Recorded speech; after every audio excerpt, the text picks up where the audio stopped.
Shabbat Shalom, Rabbi Rachel Zerin here with a thought for Shabbat.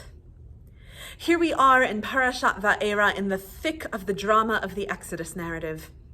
In last week's parasha, we read about Moses approaching Pharaoh for the first time on God's behalf, beseeching him to let my people go. Not only did Pharaoh refuse, but he made the Israelites' labor even more difficult.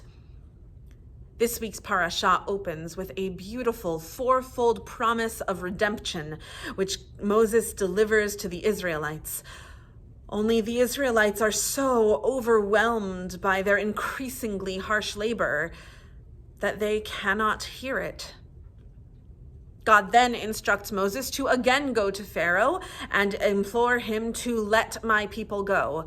Only instead of following God's command, Moses responds to God by saying, "The Israelites would not listen to me. How can I expect Pharaoh to listen to me? Va'ani aral sifatayim, and I am a man of impeded speech."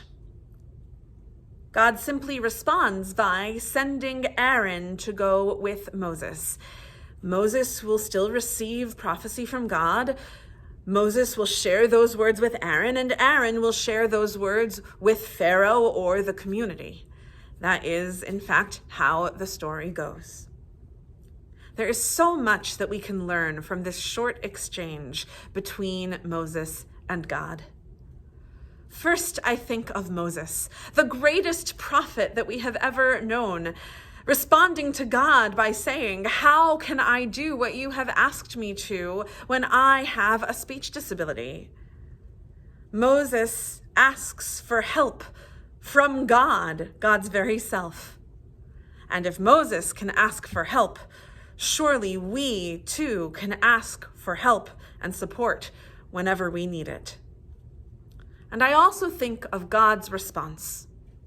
When Moses approaches God to say, "How can I do this when my speech disability will get in the way?" God does not then take away Moses' role of prophet, but instead God gives Moses the assistance and the support that he needs to fulfill his task. This can be an example for us as well, that when others approach us asking for help, our job is not to take away the role or responsibility or task at hand of the person asking for help, but instead to provide whatever support and assistance that person needs in order to continue to fulfill what they have been asked to do. It is in that way that we build holy communities, and it is in that way that we build each other up. We learn all this from this exchange between God and Moses and the role that Aaron continues to play in our parasha and the rest of the Exodus story.